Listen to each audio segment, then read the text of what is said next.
하나님께서 우리를 이 땅에 태어나 살게 하신 두 가지 목적이 있습니다. 그 첫째는 하나님 백성을 삼으시려는 거예요. 우리가 죽어서 그냥 천국 가는 것이 전부가 아닙니다. 이 땅에서 하나님 백성 되는 것이 바른 인생의 목적이에요. 오늘 예배하는 여러분, 세상의 사람 말고 세상의 종이 아니라 하나님의 사람으로, 하나님의 백성으로만 살아가시기 바랍니다.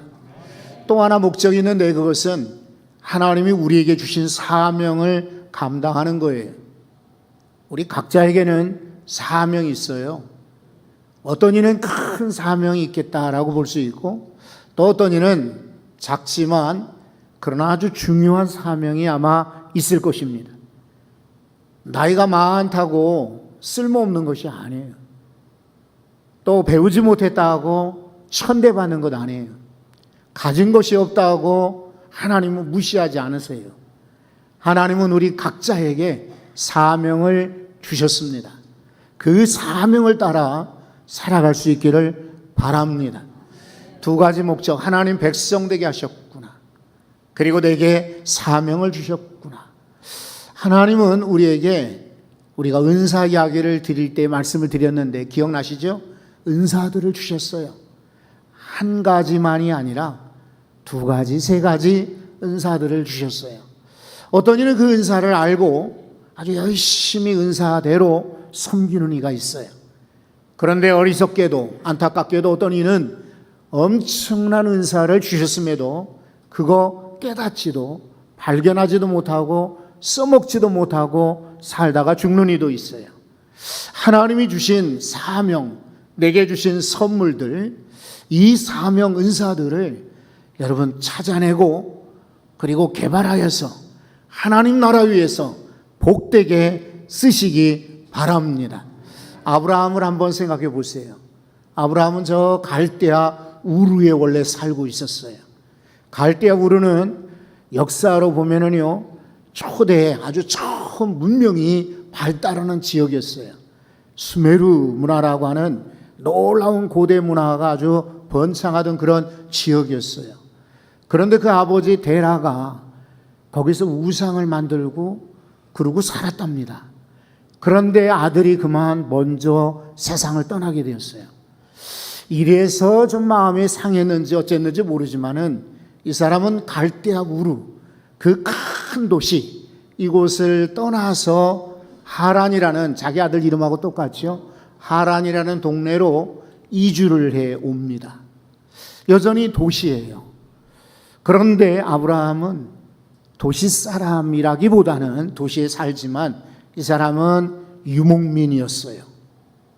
원래 가인과 가인의 후손들은 농사를 짓는 이들이었어요.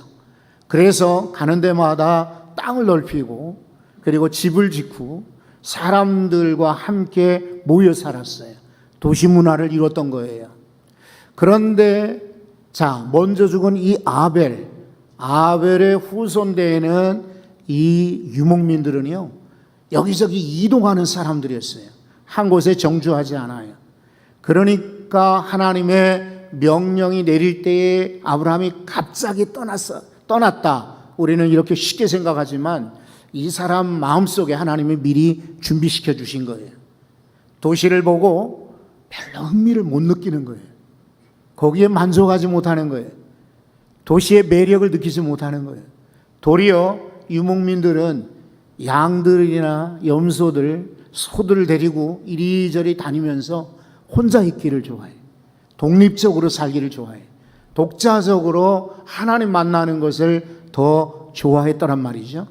그러니까 아브라함은 이렇게 하나님 부르실 때에 아멘하고 순종할 수 있었던 거예요. 여러분, 어디나 우리가 정주하려는 마음이 있어요. 안주하려는 마음은 항상 있어요. 편하거든, 익숙하고, 그리고 생각할 필요가 없어요. 그러나 하나님께서는 우리를 따로 옮기실 때가 있어요. 부르실 때가 있어요. 세상에 만족하지 않고 하나님 나라로 부르신단 말입니다. 부를 때에 여러분 믿음으로 순종하여 나가시기 바랍니다. 우리 지금 성경 묵상을 하고 있지 않습니까? 출애굽기 이제 오늘은 15장을 읽고 있는데, 여러분 모세 이야기를 잘 아시죠? 모세는 애국 궁정에 있었으나 자기 민족을 위해서 나가서 사실은 악한 사람은 아니죠. 그렇다면 하나님이 쓰시지 않았겠지. 우연히 막 분개했던 거예요. 화가 났던 거예요. 그 화를 참지 못하고 살인자가 되지 않았습니까? 도망자가 되었죠. 멀리 이주를 해서 나갔어요. 하지만 거기서 40년을 살았어요. 한 곳에서 40년 살았다면 말할 필요가 없어요. 다 알아요. 어디 가면 오아시스, 어디 가면 바위, 어디 가면 뱀이 많이 나오고, 어디 가면 물이 있고, 어디 가면 그늘이 있고, 아주 잘 알고 있어요. 그런데 하나님이 그를 모세야, 모세야 부르셨어요. 그때 모르는 척하고 돌아갔습니까? 나 부르지 마세요. 나는 이게 지금 이 목동 생활이 너무 편하고 좋아요 라고 안주했습니까? 천만의 말씀이죠.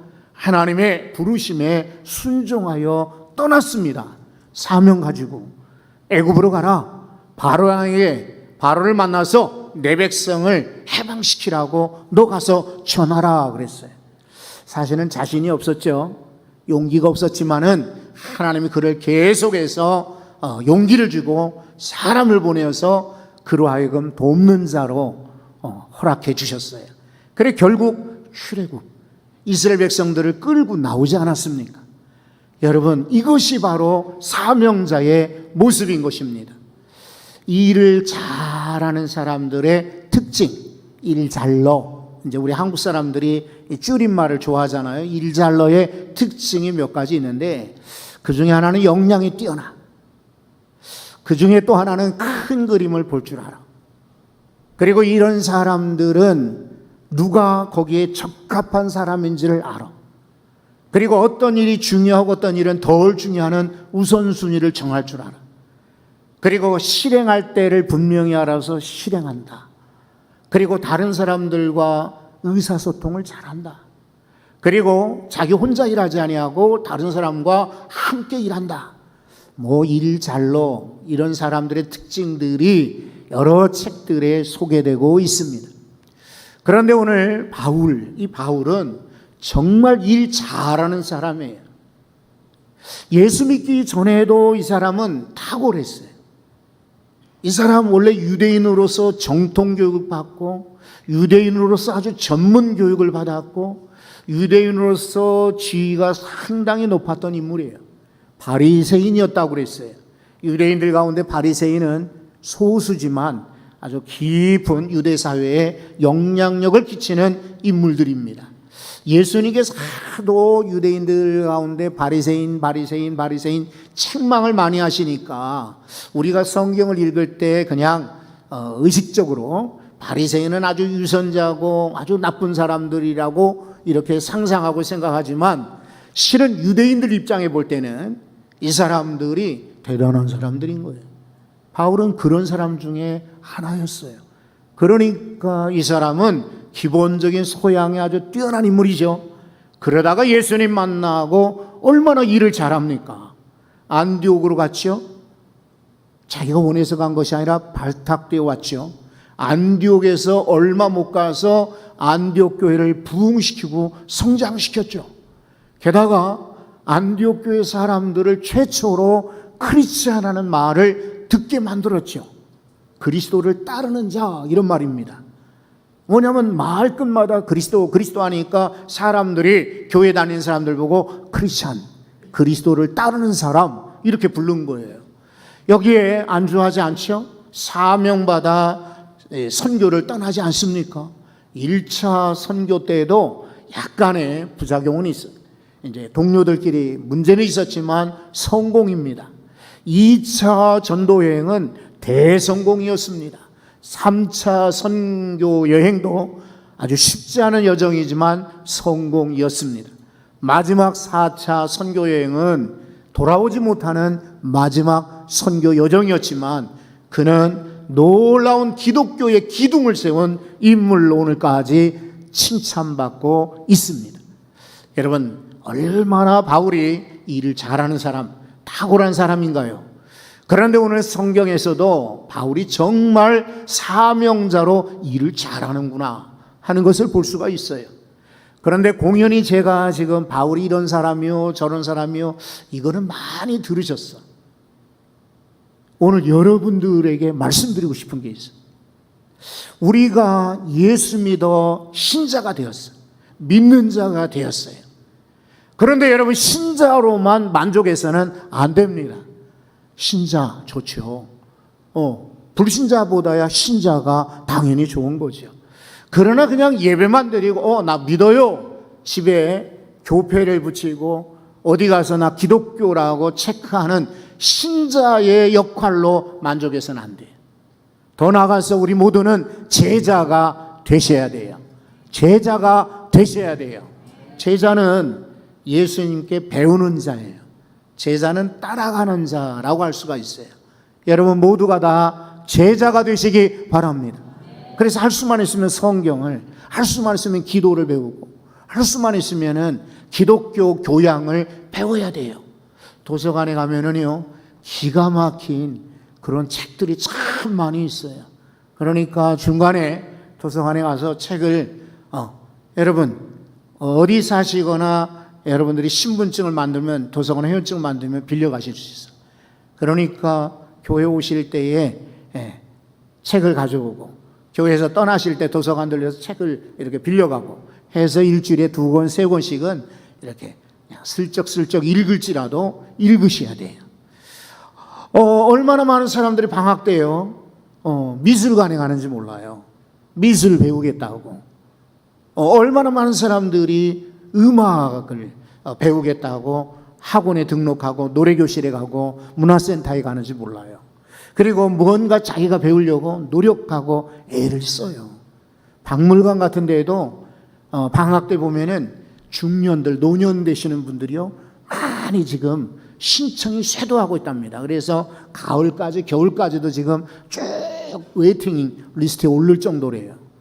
그러니까 사람들이 지금 뭔가를 배우려고 애를 많이 쓰고 있는데, 여러분 우리 제자들은 하나님의 말씀을 배우고 기도를 배우고 믿음을 배우고 은혜를 배워야 되지 않겠습니까? 사랑하는 성도 여러분, 신자로만 그치지 말고 제자가 되시기 바랍니다. 그런데 제자가 되는 것만도 조금 좋긴 한데요, 아쉬워요. 왜냐하면 물론 제자, 십자가를 따르는 자, 십자가를 지는 자, 예수님 말씀대로 살고자 하는 자, 이것만 해도 대단한 것처럼 보이지만은 더 나아가서 우리에게 주신 목적, 삶의 이유를 따라 사명자가 되셔야 됩니다. 사명자가 되셔야 됩니다. 사명자는 영어로 미셔너리예요. 선교사랑 동일한 말이에요. 그렇다고 우리 모두가 다 선교사 되자 이런 말이 아니에요. 우리가 보냄받은 곳, 가정이든 일터건 지역이건 여러분 동창회건 어느 자리에서든지 우리는 사명자예요. 사명자로 사시기 바랍니다. 그러다가 주님 만나면 네가 정말 좋은 일 많이 했구나, 큰 일 많이 했구나, 정말 착하고 충성된 종이구나. 그런데 큰 일 했다고만 칭찬하지 않습니다. 네가 작은 일에도 충성했구나. 주님은 우리가 맡겨진 사명을 따라 일하고, 그리고 열매는 하나님께 맡기는 것이죠. 그 다음에 하나님 앞에 설 때에 정말 잘했다라고 칭찬받게 될 것입니다. 허드슨 테일러는요, 원래 중국의 선교사였어요. 이 사람은 처음에 중국 갔을 때에 자기는 준비를 잔뜩 했거든. 기도 후원자도 많이, 그리고 얼마나 많은 그런 헌금들을 모금했는지 몰라요. 그리고 이 사람 전략이 다른 선교사와 탁월하게 이렇게 해안선이 아니라 내륙으로 들어가는 이너 미션, 차이나 이너 미션이라고 해서 내지 선교를 먼저 생각을 했어요. 자, 그러나 이 사람의 준비는 잘했음에도 불구하고 마음대로 안 되는 거예요. 중국 사람들 만만치가 않고 우상 숭배자들이 많고, 특히 이렇게 해안가 쪽에 홍콩이나 선진이나 광주나 아니면 상해나 이런 데는 사람들이 그나마 교회에 모이려고 하는데 안쪽에 들어가면 전혀 믿지 않는 이들이 넘치거든요. 이 우상 숭배 아주 쩌들었고, 그리고 패배의식, 청나라 말기니까요. 얼마나 저들이 절망감을 가지고 있는지 몰라요. 그러니까 선교사가 와도 쳐다보지도 않아요. 이 사람이 중국 사람처럼 머리를 깎아요. 중국인 복장을 해요. 그리고 중국 사람 같은 똑같은 음식을 먹어요. 다른 선교사들과 독특하게 중국인처럼 중국말을 해요. 그렇게 노력함에도 잘 안 돼요. 그래서 이 사람 병을 얻습니다. 마음의 병이 몸의 병으로 오는 거죠. 내가 왜 이렇게 안 될까, 실패하고 어려울까 해서 병들어 돌아왔으나 다시 이제 나가게 됩니다. 나갔지만 두 번째 나갔을 때 이 사람이 잔뜩 준비하고 나갔으니 이번에는 성공할 것이다 라고 생각했는데 또 안 되는 거예요. 예전의 실패를 동일하게 내가 또 실패하는가 보다, 이런 마음을 가지고 아주 절망하는데 누워서 천장을 바라보는 거예요. 천장 보는데 요한복음 15장 5절의 말씀이 떠올라요. 나는 포도나무요 너희는 가지니 너희가 내 안에 내가 너희 안에 있으면 그는 열매를 많이 맺을 것이요. 이 말씀이 떠올라요. 여러분, 성경 암송이 그래 필요해요. 암송을 해야 위기의 때에, 절망의 때에, 필요한 때에 말씀이 떠올라요. 전혀 암송을 안 하는데, 성경을 모르는데 말씀을 보여주실 리가 없어요. 여러분, 광고 보셨죠? 우리 아이들에게 12월 2일 날 저 성결대학교에서 암송대회를 해요. 그렇다고 사람들 앞에 나와서 암송하면은 시간도 많이 걸리지만은 애들이 떨려서 못 하잖아요. 그러니까 암송한 것을 기록하는 암송 필기 시험을 치르게 하는데, 초등학생은 40개 중요한 필수 암송, 그것도 사복음서에만, 전체 성경이 아니고, 학생부는 60개 이거 가지고 암송대회를 한다고 합니다. 이거 가르쳐야 돼요. 이거 시작해야 돼요. 아이들에게 적어도 생애 잊지 못할 40개 정도는 기억나게 해야 되잖아요. 그렇죠? 우리 아이들에게, 여러분 자녀들에게 억지로라도 이거 암송해보자, 하나씩 하나씩 가르치다 보면은 꼭 대회가 아니라 하나님 말씀이 내가 문제를 만났을 때, 인생의 태풍을 만났을 때 정말 어려운 지경에 이 말씀이 떠오르고 내게 힘이 되고 이기게 하실 줄 믿습니다. 그러니까 여러분, 우리 아이들 기억력 그런 거 따지지 말고, 우리 아이가 공부에 바쁜데 최고의 공부는 하나님 말씀인 줄 알고 하나님 말씀으로 코딩이 돼야 돼요. 코팅이 되어야 그 다음에 적들이나 마귀, 사탄, 시험과 유혹을 물리칠 수가 있어요. 우리 비옷을 입잖아요. 그러면 빗물이 들어와도 막아내고 튕겨내듯이 우산을 쓰지 않습니까? 우산을 쓰면은 빗물을 막아낼 수 있듯이 하나님의 말씀이 우산이요 비옷입니다. 자, 말씀으로 코팅해서 우리 아이들을 그렇게 키워야 됩니다. 허드슨 테일러 다시 돌아가면 요한복음 이 말씀을 이제 그가 생각해내게 된 거예요. 그렇지, 주님이 포도나무고 나는 가지에 불과한데 내가 왜 열매가 없다고 걱정했을까? 주님께만 붙어 있으면, 주님께만 매달려 있으면 저절로 수분도 양분도 햇빛도 받는데 나 혼자 지금 열매가 없다고 절망했구나, 이런 마음이 불현듯 들기 시작하는 거예요. 그때부터는 다른 것 하지 않았어요. 뭐 이렇게 숫자 세거나 다른 사람들 막 보고에 신경 쓰지 않았어요. 하루에 5시간 6시간씩 도리어 기도하는 거예요. 주님은 포도나무이십니다. 주님, 저는 가지에 불과합니다. 주님 떠나서는 나는 아무것도 할 수 없습니다. 제게 열매로 허락하시는 분은 주님이신 줄 믿습니다. 하루에 몇 시간씩 이렇게 기도에 매달렸더니 여러분, 기도만 했는데도 막 사람들이 몰려오는 거예요. 그리고 예전에 만났던 이들이 돌아오는 거예요. 선교사님 미안했습니다. 죄송했습니다. 제가 사업을 하다 보니까 선교사님 생각이 났어요. 내가 이런 문제가 생겼어요. 어떤 극적인 사건이 하나 생겼는데요. 이분이 이렇게 시내를 지나가다가 어떤 집 기둥에 어떤 사람 하나가 널브러져 있는, 말 그대로 그냥 널브러져 있는 한 사람 만나게 돼요. 마약 중독자입니다. 이 청나라를 이렇게 공격하려고 영국에서는 프랑스나 유럽 국가들이 아편을 허용한 거예요. 아편을 막 뿌린 거예요. 아주 싸게 그냥 거저. 그게 청나라 사람들을 아편쟁이로 만든 거예요. 마약 중독자로 만든 거죠. 이 사람이 눈을 제대로 뜨지를 못하는데 선교사가 가까이 갔어요.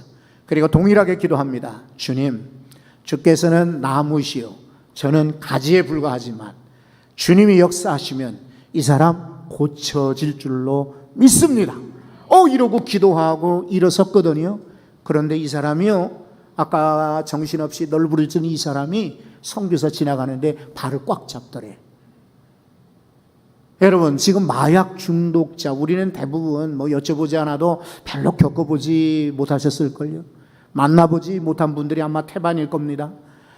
그냥 눈이 뒤집혀서 침을 흘리고 길거리에 누워있는 사람이 기도했는데 일어나려고 하니까 발을 딱 잡아. 얼마나 놀라겠어요. 그죠? 그래서 다시 한번 이 형제를 위해서 기도했어요. 그런데 이 사람이 그때부터 마약이 갑자기 생각나지 않고 끊어지게 된 거예요. 그래서 이제 선교사를 찾아오게 된 거예요. 몇 년 후에 이 사람은 상해에 있는 신학교를 공부하게 돼요. 그리고 대만에 가서 개척을 하기 시작해요. 선교사로. 그리고 대만에 가면은 이 허드슨 테일러의 후예되는 OMS 선교단체 교회들이 어마어마하게 많아. 대만에. 왜 그렇습니까? 바로 이 마약쟁이 때문에. 그리고 그 마약쟁이는 어떻게 구원받았습니까? 바로 허드슨 테일러의 생각으로, 그리고 기도로, 그의 은혜, 하나님 주신 은혜로 말미암아 그렇게 된 것입니다. 여러분, 그러니 우리는 신자로만, 제자로만 만족하지 말고 선교사로, 그렇죠? 하나님이 주시는 내게 미션을 주셨구나, 사명을 주셨구나, 사명자로 살아갈 수 있기를 바랍니다. 오늘 이 바울을 보십시오. 큰 그림을 봅니다. 5절부터 한번 말씀을 보시면, 내가 마케도니아를 지날 터인데 라고 말하고 있어요. 그리스 지도를 보면은 남쪽에 고린도가 있고 마게도니아는 북쪽에 있어요. 원래는 이 같은 나라에 있다가 얼마 안 되어서 최근에는 마게도니아라는 나라로 나뉘었어요. 어쨌건 마게도니아는 북쪽이에요. 북쪽인데 내가 마게도니아를 지나서 너희에게 갈 듯하다라고 말하고 있습니다. 6절을 보시면 혹 너희와 함께 머물며 겨울을 지낼 듯하다. 겨울을 보낼 것 같다. 큰 그림인 거예요, 지금. 그러나 이는 너희가 나를 내가 갈 곳으로 보내어주게 하려 함이라. 거기서 겨울을 보내 몇 달을 보내고 나면 아마 너희가 후원자가 되어서 나를 아마 내가 원하는 곳에 선교지로 또 당신들이 보내줄 거요 라는 요청을 지금 편지로 적고 있는 것입니다. 이제 7절을 보겠습니다. 이제는 지나는 길에 너희 보기를 원하지 아니하노니, 이 말은 뭐냐면 이렇게 지나가면서 잠깐 너희를 만나는 거 나 잠깐 보는 거 원치 아니한다. 계속해서 보십시오. 이는 만일 주께서 허락하시면 얼마 동안 너희와 함께 머물기를 바랍니다. 얼마 동안? 한 약 석 달은 예상하고 있습니다. 그런데 바울이 지금 하는 말을 보십시오. 주께서 원하시면입니다. 여러분, 이것은 우리 성도들이, 사명자들이 늘 입으로 고백하시고 늘 이런 자세로 살아야 됩니다. 여러분이 계획을 세웁니까? 꿈을 갖고 그림을 그립니까? 이런저런 플랜, 비전들을 가지고 계십니까? 그러나 그 모든 일에 누가 원하시면이에요? 주께서 원하시면이에요. 어떤 이는 중병에 걸렸어요. 그러면 살아날 수 있는 것도 누가 원하면이에요? 가족이 아닙니다, 여러분. 의사 선생님이 아니에요. 누가 원하시면? 주께서 원하시면. 내게 정말 간절한 기도 제목이 있어요. 소원이 있어요. 그런데 내가 아무리 열정을 가지고 매달리고 그걸 얻고 싶어도 얻을 수가 없어요. 만약 그렇다면 우리 모두가 다 매달리기만 하겠지. 그러면 어떤 이는 얻기도 하고 어떤 이는 얻지 못하는 이도 있어요. 그렇다면 사명자인 우리는 어떻게 고백을 해야 될까요? 주께서 원하시면입니다. 주께서 원하시면 살기도 하고 주께서 원하시면 죽기도 하리니. 여러분, 이것이 사명자의 태도입니다. 이제 오늘 우리가 8절부터 읽었지요. 8절을 한번 보십시오. 내가 오순절까지 에베소에 머물려 한다라고 말하고 있어요. 지금 고린도 교회에 편지를 쓰면서 너희에게 가고 싶으나 겨울을 거기서 보내고 싶지만 그러나 지금은 아닌 것 같아. 지금은 내가 에베소에 우선 머물러야 되겠어. 왜냐하면 이 사람에게 큰 그림이 있는 거예요. 하나님 주신 비전이 있는 것입니다. 거기 9절에 이렇게 말하고 있습니다. 내게 광대하고 유효한 문이 열렸으나 대적하는 자가 많음이라 그랬어요. 광대하다, great. 그 다음에 유효하다, effective라는 말이에요. 그러니까 넓고 그리고 매우 effective, 효과적인 문이 내게 열렸으니 이런 말이에요. 기회가 열렸다는 말입니다. 그래서 에베소에 지금 머무른데요.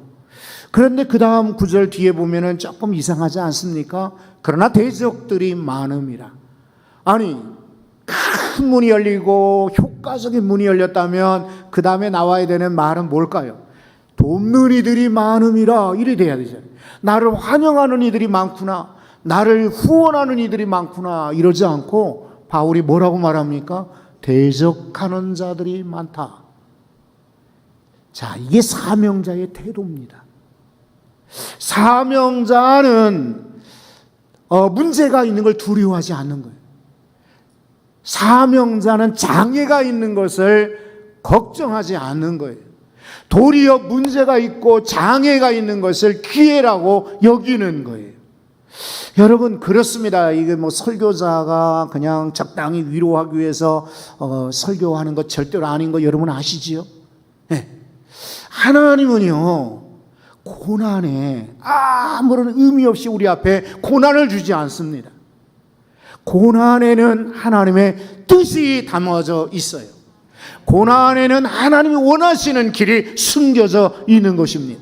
고난은 저는 볼 때 위장된, 포장된 하나님의 선물이라고 믿습니다. 당장은 아마 저도 솔직히 고난이 있다고 그러면 아마 힘들 거예요. 그런데 여러분 꼭 기억하십시오. 고난에는 뜻이 있다. 고난에는 하나님의 길이 있다. 고난은 위장된, 포장된 하나님의 뭐라고 그랬어요? 선물이라고요. 고난을 베껴보면 선물인 것을 발견하게 될 것입니다. 그래서 사도 바울은 내 앞에 크고 위대한 광대한 문이 열렸다. 효과적인 전도의 기회가 열렸다. 그러면서 동시에 말하기를 대적하는 자도 많다.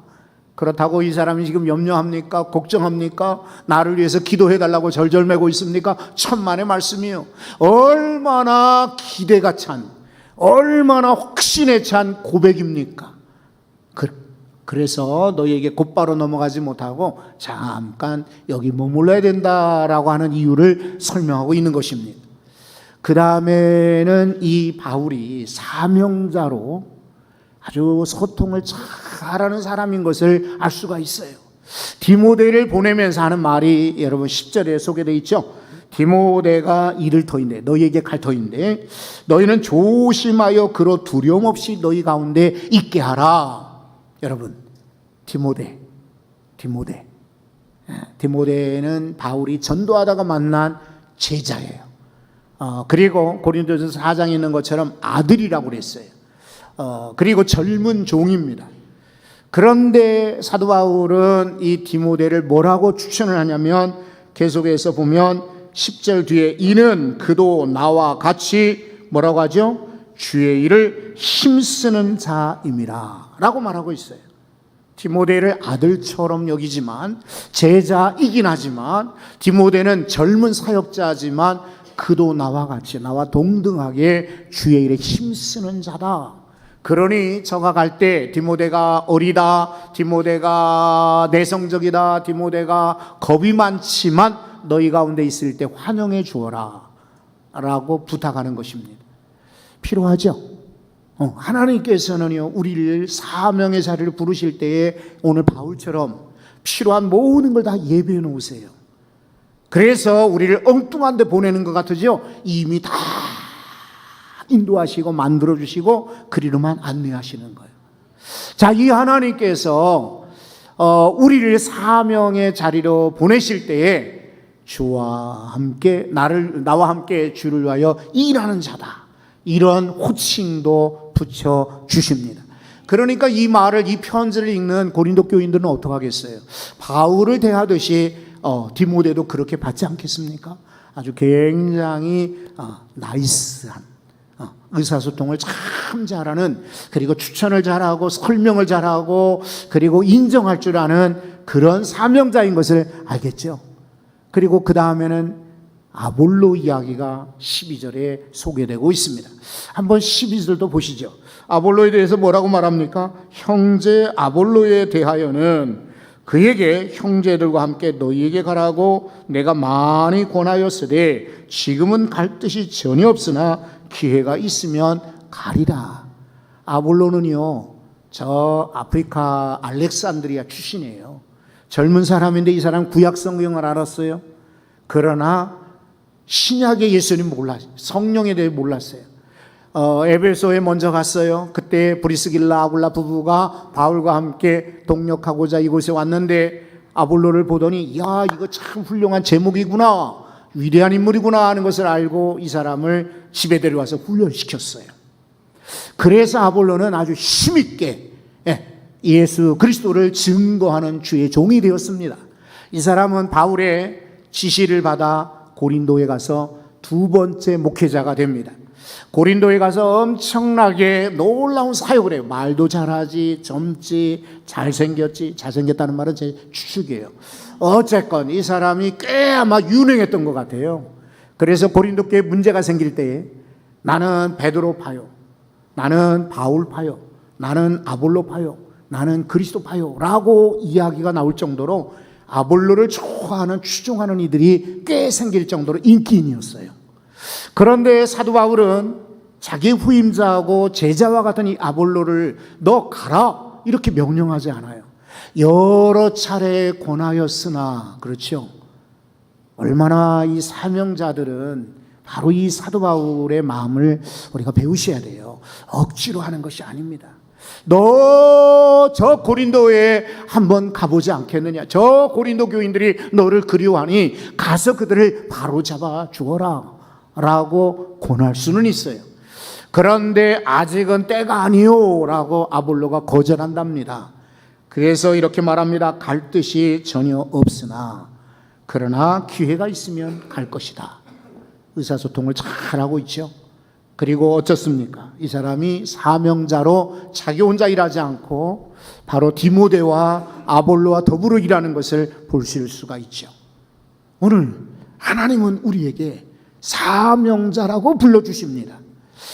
장로님들 한번 손 들어봐요. 손 들어보세요. 여러분이 사명자요. 권사님들 한번 손 들어봐요. 권사님들이 여러분들 사명자요. 집사님들도 한번 손을 들어보세요. 여러분들이 사명자이신 거예요. 하나님이 주신 사명 따라 마지막까지 충성하다가 큰 상 받을 수 있기를 바랍니다.